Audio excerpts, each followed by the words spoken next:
Okay. Now let's consider the following situation. We have a vector space V over a field K, and let's say we have V1 through Vp. These are elements or vectors in V. Then we can form A1 V1 plus A2 V2 plus so on plus AP Vp. This is what we call a linear combination of the V's with coefficients A1 through AP. Okay. Now, let's consider the following definition.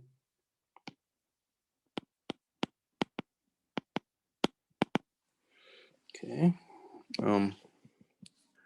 The set, these V's, V1 through Vp, is what we call linearly dependent if they exist numbers A1, A2 through AP in K, not all zeros, such that the linear combinations of V's with these coefficients, so A1 V1 plus A2 V2 plus so on plus AP Vp, is equal to 0. Okay. So now these vectors V1 through Vp are linearly independent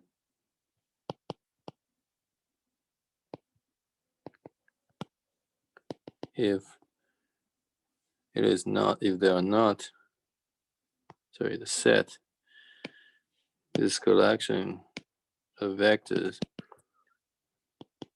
is called linearly independent if it is not linearly dependent, which means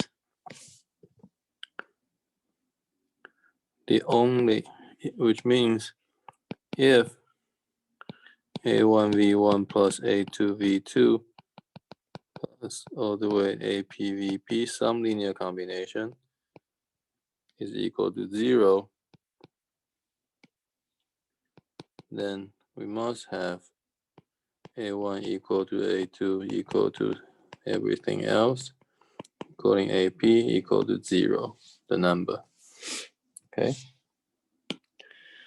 Certainly these definitions look identical to the same terminology we've used for vectors in Rn. But now we have this, we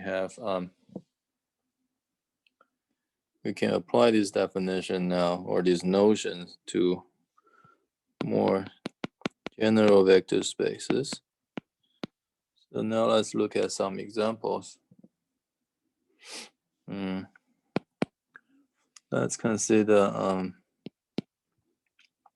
M2 by 2 real. Remember, this is the set of vectors. The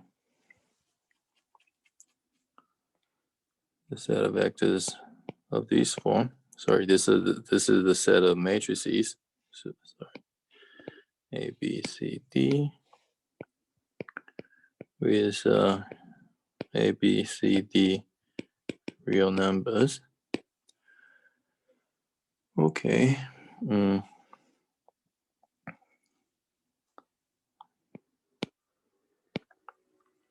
Let's consider some matrices, 2 by 2 matrices.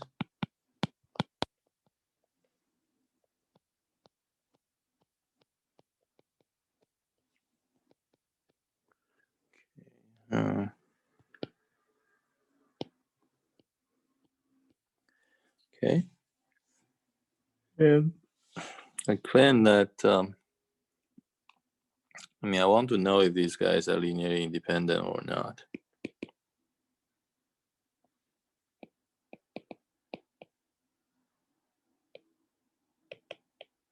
Okay, so that's the question. So to do this, I would like to study linear combinations of these B's. So A1, B1 plus A2, B2 plus A3, B3. And I want to declare that to equal to the zero vector, which in this case is the 2 by 2, the 2 by 2 sides zero matrix. And I want to know if this is possible or when this is possible. Now, because I have these B's written explicitly, I can write out this linear combination more precisely.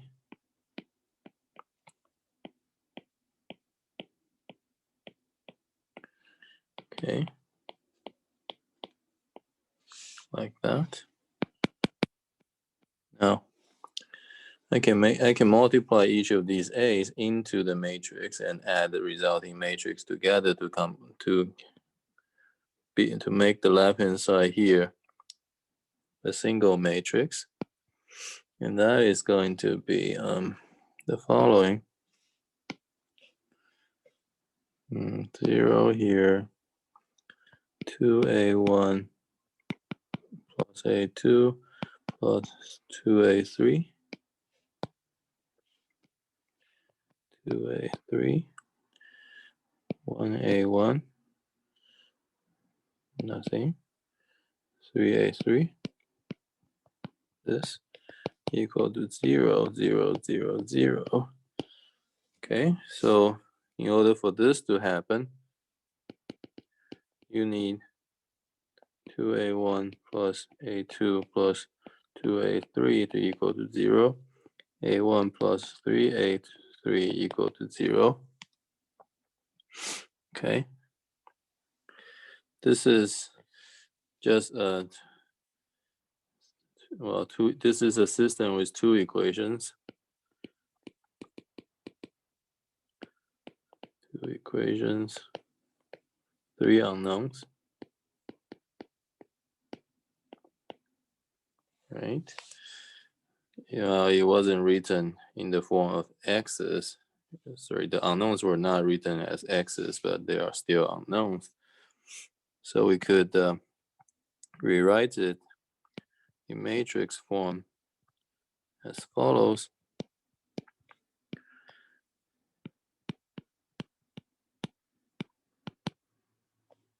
Right? And then we can proceed to solve it.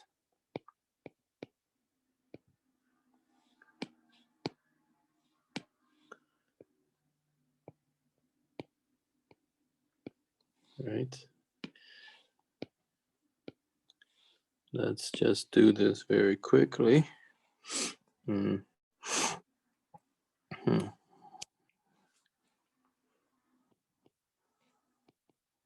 Let's exchange the two equations.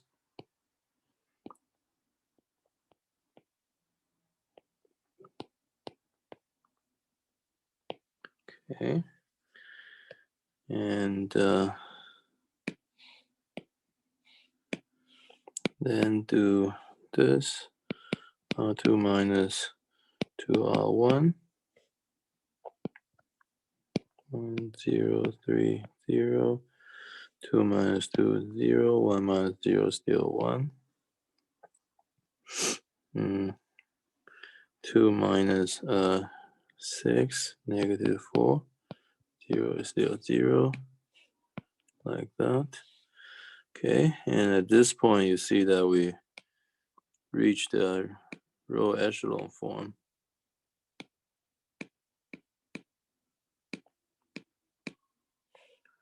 Right, with two leading ones there, here and there. So Oops.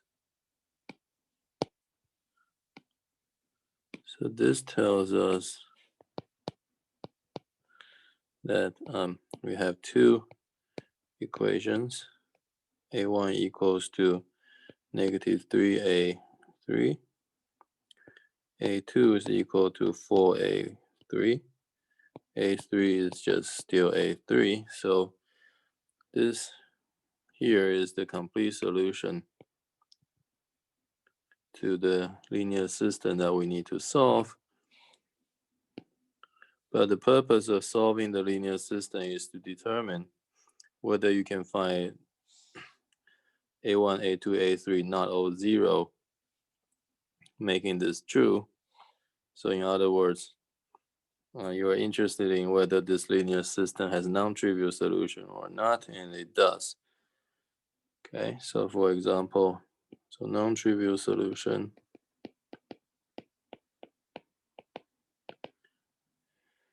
You can find non-trivial solutions like I don't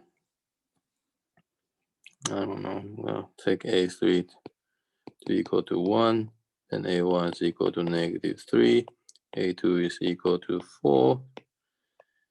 And this is giving us the following relation among the b's: minus 3b1 plus 4b2 plus b3 is equal to the zero vector, or the zero matrix in this case.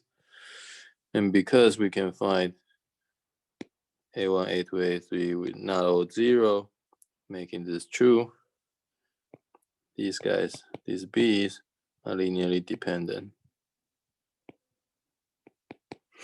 Okay. Now, the second example, let's recall the matrix, sorry, not the matrix, the vector space P2. This is the set of vectors A2x, sorry, the set of all polynomials of degree at most 2. So A2x2 plus A1x plus A0. Say the coefficients are all real.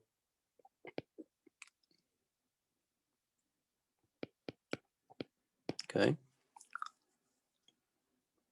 So certainly this set, or this vector space, has the following three elements in there: 1, x, and x squared. Because each of these has only one term, these guys are called monomials.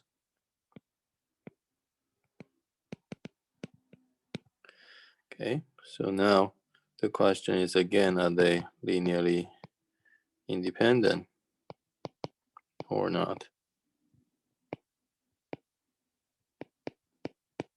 Okay. And so once again, to decide on this, we have to consider linear combinations of these guys. So A0 times 1 plus A1 times x plus A2 times x squared. And we want to set this linear combination equal to 0, the zero polynomial, and solve for A0, A1, A2. Okay, and this is the equality here is supposed to hold for all x, right? So this is supposed to hold for all possible values of x. So the equation should remain true after taking derivatives d over dx. Right, it's an equality of two. We view this as an equality of two functions. If the two functions are equal, their derivative should also be equal. So we do that. We take one derivative, and the right-hand side is still 0 after doing that. Right, it's 0. The derivative of the 0 function is still 0. Now the left-hand side can be calculated using the I think it's called power rule, which tells you how to differentiate monomials of powers of x. So that'll give you a1 times 1 plus 2a2 times x equaling 0. That's one equation. Okay, but the same discussion continues to apply. This should also continue. This should still hold after another derivative. They're taking another derivative, d over dx. Right, so we do that. Once again, the right-hand side is still 0. The left-hand side now is again computed using the power rule, but what's left is 2x2. Sorry, 2a2. Right? Okay, so now after taking two derivatives, we arrive at this equation.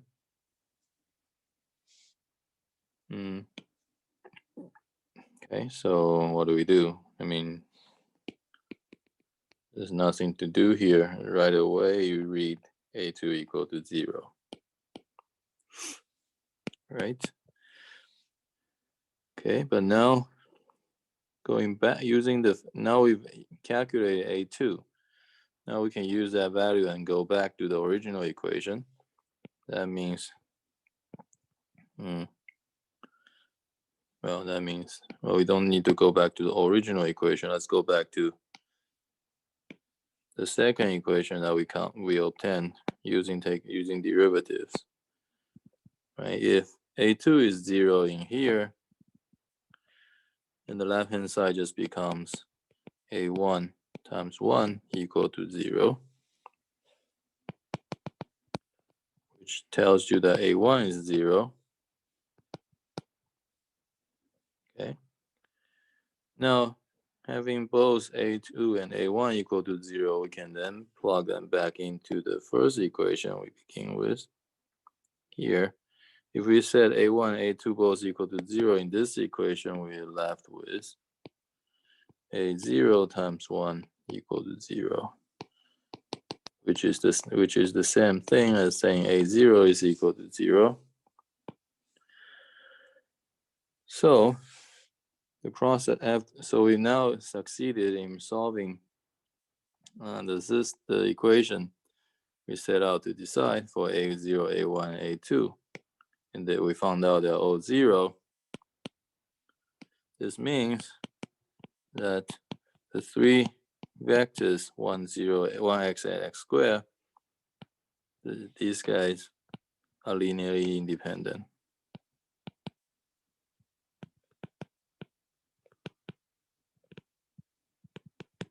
Okay, so I guess the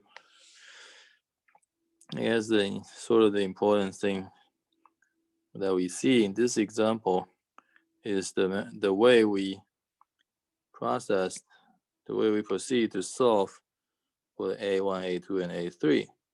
Right, we start with the equation of polynomials, and we interpret this as an equation of two functions. So therefore, we can obtain further equations by taking derivatives. And each time we take the derivative, we simplify we get a simpler equation, and at some point we reach an equation that we can just solve, and we go back to use the previous equations to solve for more. Okay, so this is the sort of important point of this example. Now let's look at this function, C, I don't know, 1, 9. Remember, this is the space of continuous functions from the interval 1, 9 to the real numbers.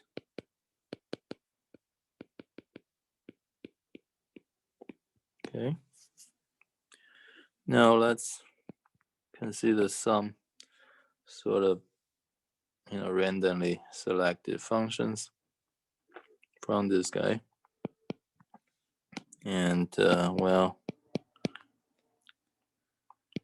they're not that completely random, but okay, there are certainly functions belonging to this vector space. And we still ask the same question: are they linearly independent or dependent? And so again, for this purpose, what we have to do is to form linear combinations of these functions, declare that to equal to 0, and solve for A1, A2, A3 in this case. Okay, so we are still wanting to consider an equation like these. And okay, so you can try to use the previous method, or the method in the previous example, namely interpret this as an equation of functions. So we can try to produce new equations using derivatives. You will not be too successful this time, because the issue being that these functions, well, the monomial term x squared will disappear after a couple of times, or 3 times the 3 derivatives. These 2 other functions will never go away, no matter how many derivatives you apply. So, but if the functions don't go away, the equations don't get simpler. So we have to think of something else. Okay.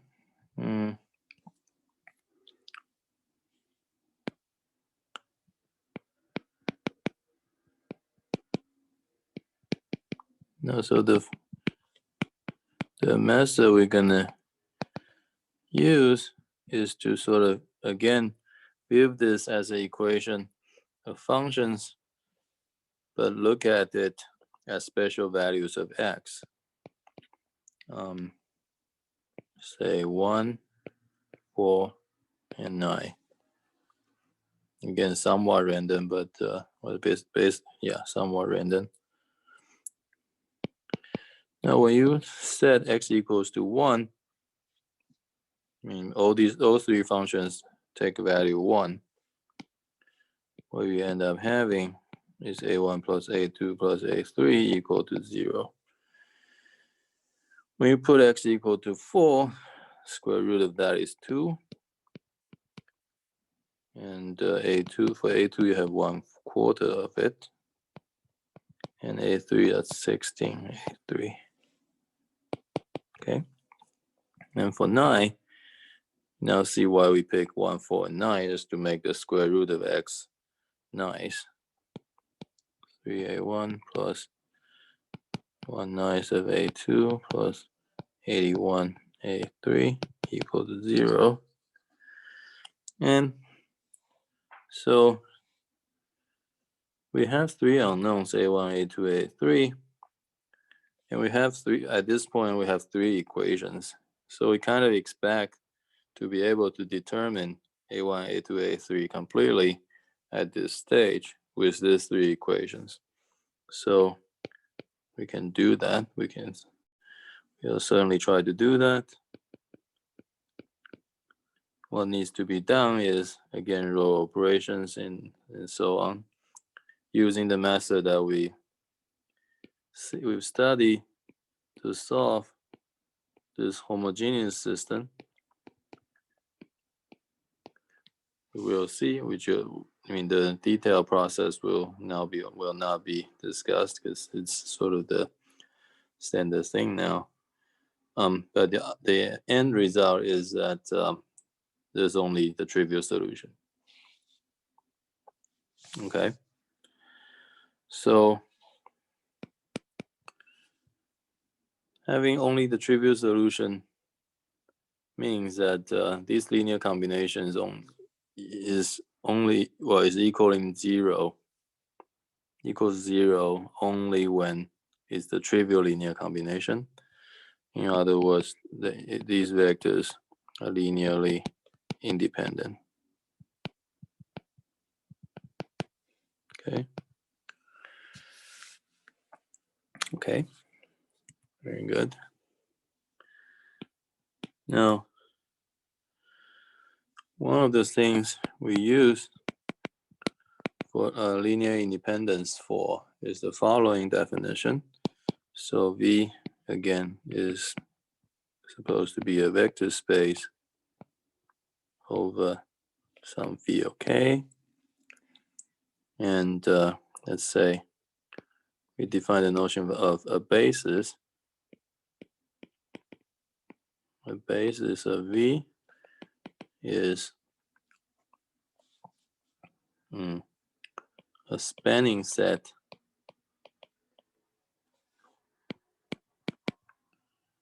of V that is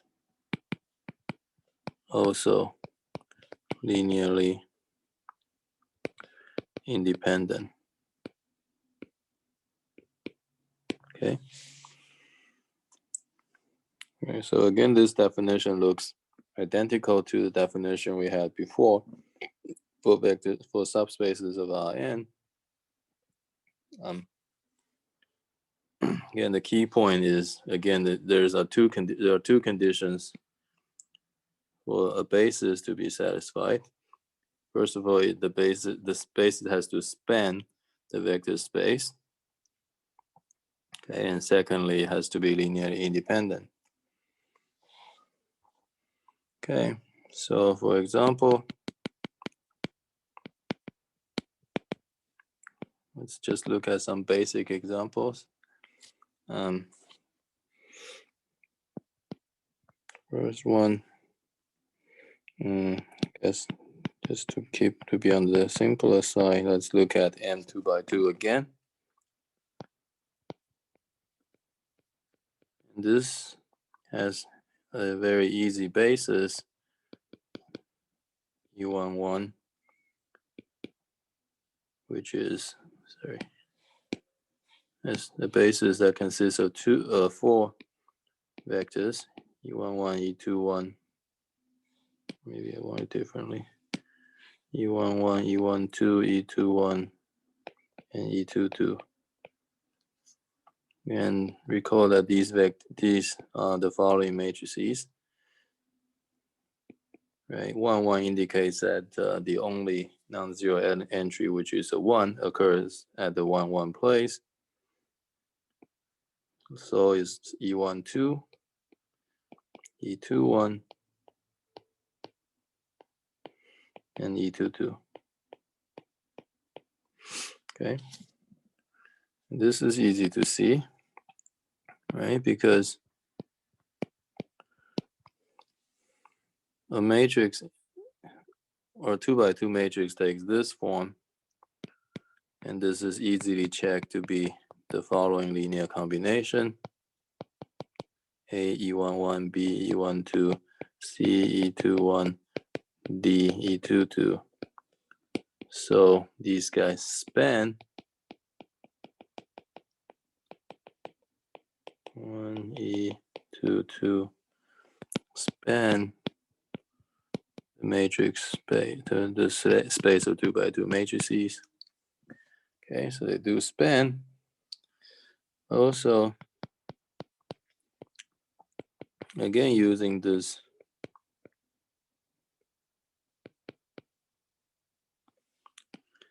using this expression,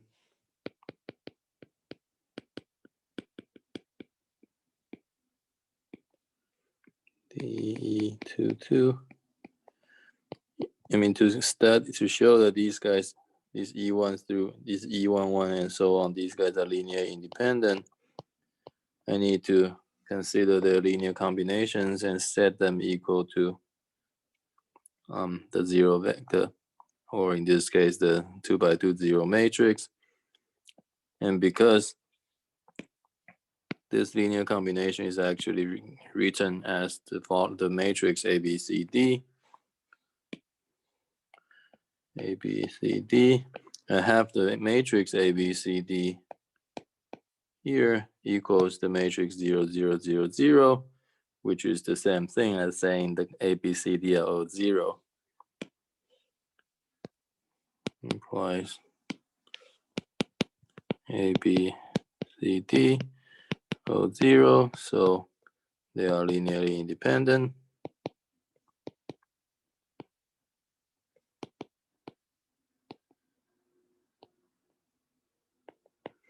Okay, that's fairly easy to see.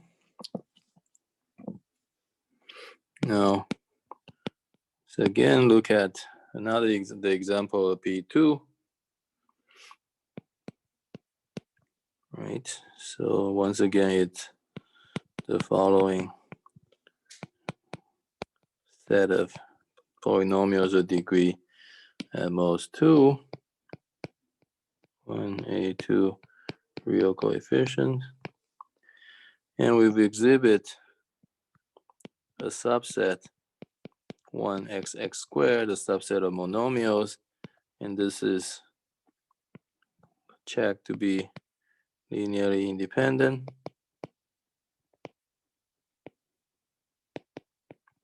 Right,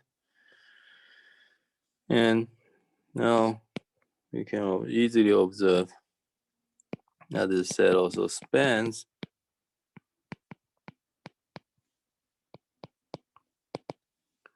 That's just because the way elements in P2 are written.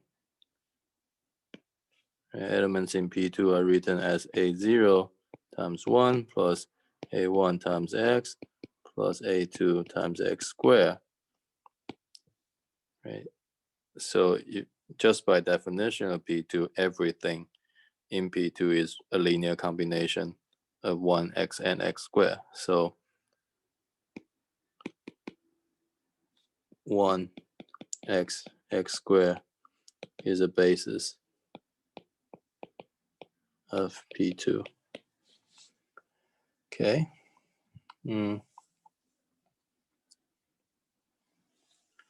Now maybe we can consider a slightly more complicated example.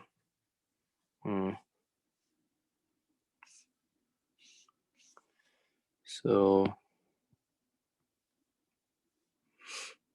let's say W is the, how do I write it? A 2 by 2. In other words, the set of the space of symmetric 2 by 2 matrices.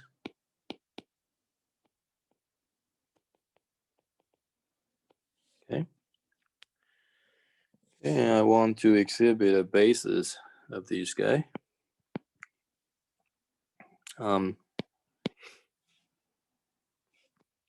So let me write down an answer to this. 1, 0, 0, 0, 0, 0, 0, 1. So I guess this is called E11. This is called E22. I need another one. And this is E12 plus E21. Okay. So the first thing to notice is that they all belong to W, right? These three matrices are all symmetric. That you can just see it. So now there are two things to check. That these three guys span W and they're linearly independent. Okay, so let's see. So let's consider A 1 0 0 0 plus B 0 0 0 1 plus C 0 1 1 0 equaling the zero vector or the 2 by 2 zero matrix. Right, so this is what we need to consider to decide whether these matrices are linearly independent or not. Okay, so the left-hand side can now be written as a single matrix.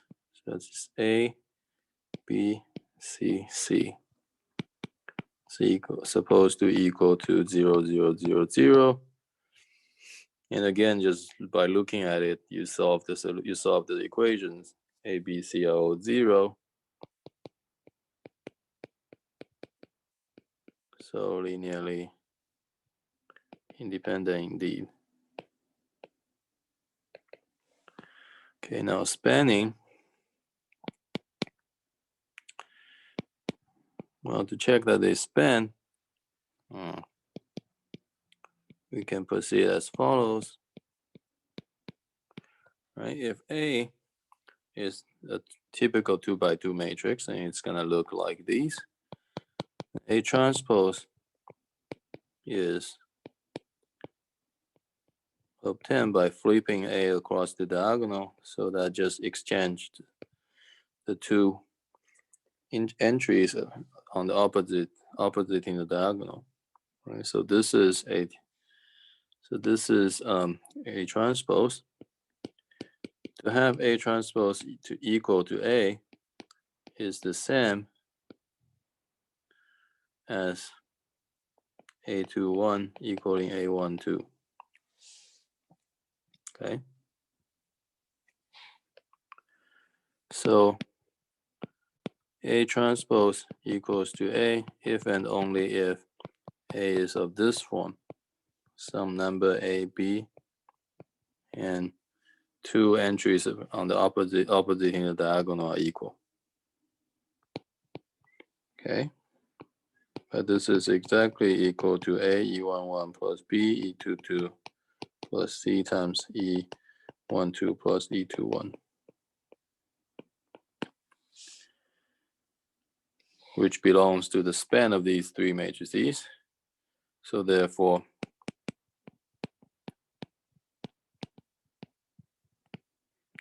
the three matrices together span the symmetric ones.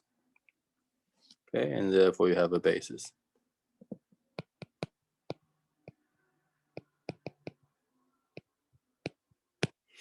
Okay, very well.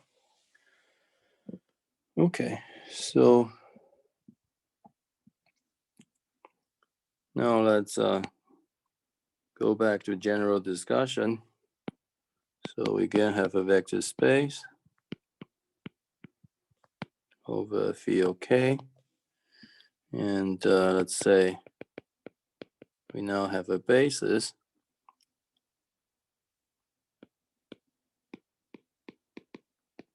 Okay, and then because the basis has to span V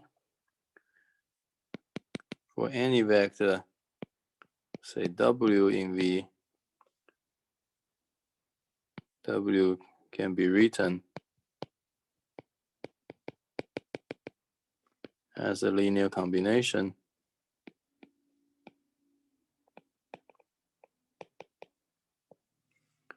W equaling say W1 V1, W2 V2, up to WP VP, with these W's,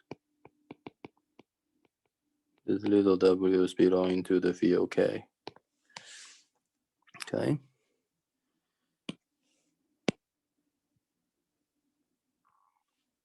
Now, we've seen this argument before, that this expression for W as a linear combination of the V's,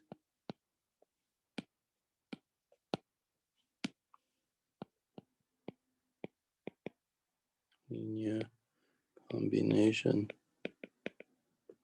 of V1 through Vp is unique, and that the argument works essentially because the V's are linearly independent.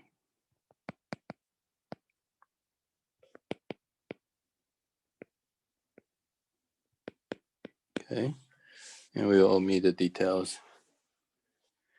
So now what this means is that you can, once you have a W in V, you can identify it with a collection of numbers W1 through WP.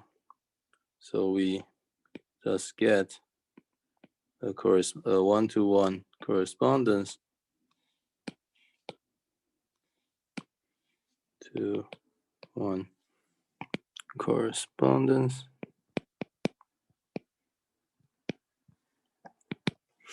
Right, when you, on one side you have a vector in V called W. On the other side, you have these vectors. So you have these numbers, W1, W2. You have to list them in order like these. Right, so this is, first of all, an element in, it's a P tuple of numbers in K. So let's call it in KP.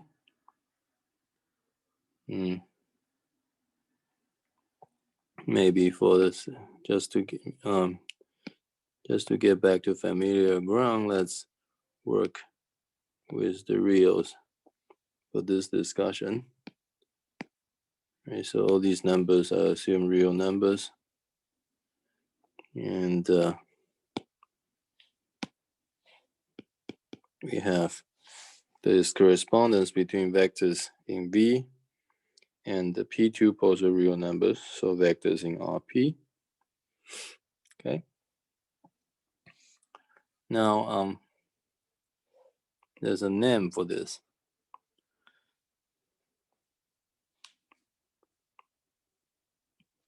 This is, first of all, denoted by P bracket B, where let's use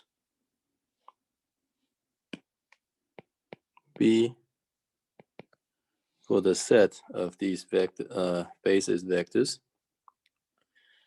And now this vector also has a name. This is called the coordinate vector.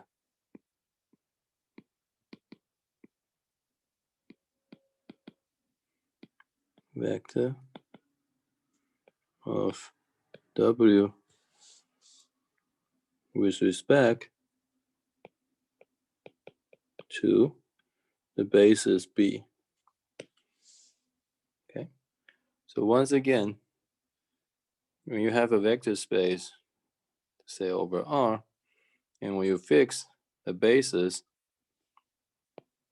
here, then you create, once you fix a basis, you create this identification or correspondence between vectors in V and the vectors in RP, called the coordinate vectors of the vectors in RP. Okay, and each entry, each of these W is called coordinates.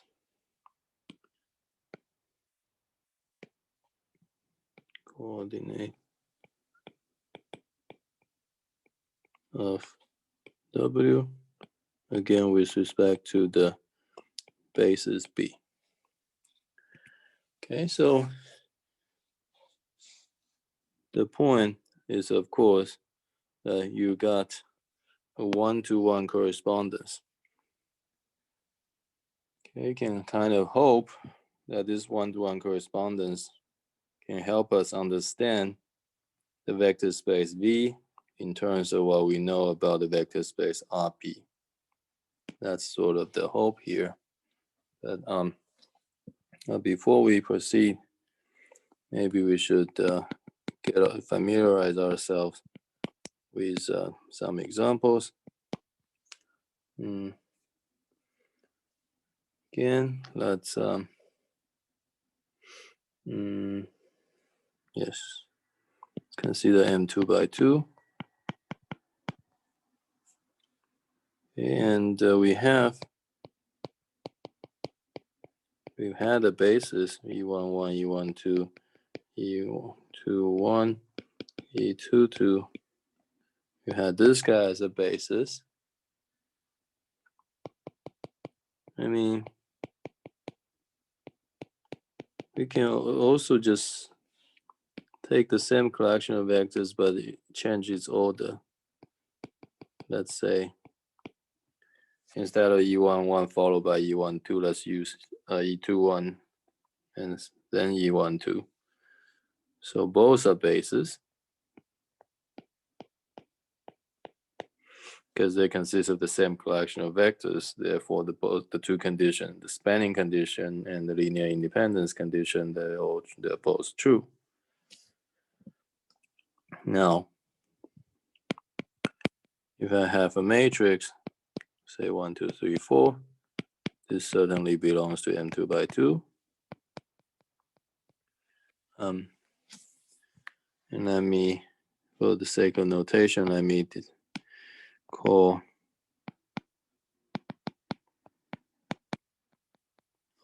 these two bases by P and Q respectively. And I want to find the coordinate vectors of A with respect to these two bases separately. Okay. So, this is very easy to do in principle. So what you need to do in order to find the coordinate vector is to write the given vector as a linear combination. And that's certainly easy to do, especially in this case.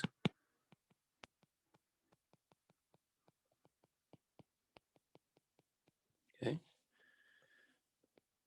So A is 1 times E11 plus 2 times E12 plus 3 times E21 plus 4 times E22. So with respect to P being the basis vectors listed in this order, the coordinate vector is 1, 2, 3, 4. With respect to Q, where the coordinate vectors are listed in a different order,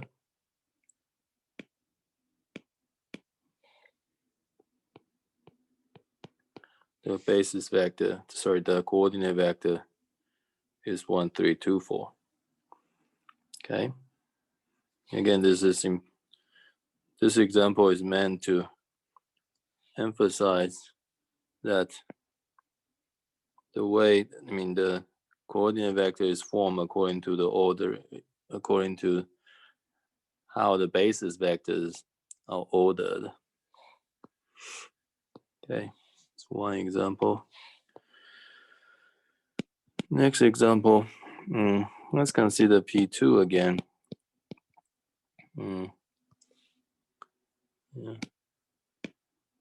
Yeah. We've seen this basis. Let's call it B. 1x squared. Okay, so then if I take this polynomial, this is certainly polynomial degree 2, so it belongs to P2. And we can find out its basis vector not the basis vector. You can find out its coordinate vector with respect to this space is B very easily. It's 1, 2, and 3. Again, the polynomial is given to you as a linear combination of these monomials. And if you pay attention to how the monomials are ordered, you can read off the coordinates immediately. Okay. All right. So maybe this is a good point to stop. We'll pick up later. And the idea that we have in mind now is maybe we can use this one-to-one correspondence somehow to understand the vector space V in terms of the vector space Rp. But one thing, to make that work, we have to sort of make sure that the vector space structure is also identified. And that will be something we discuss next time. Okay.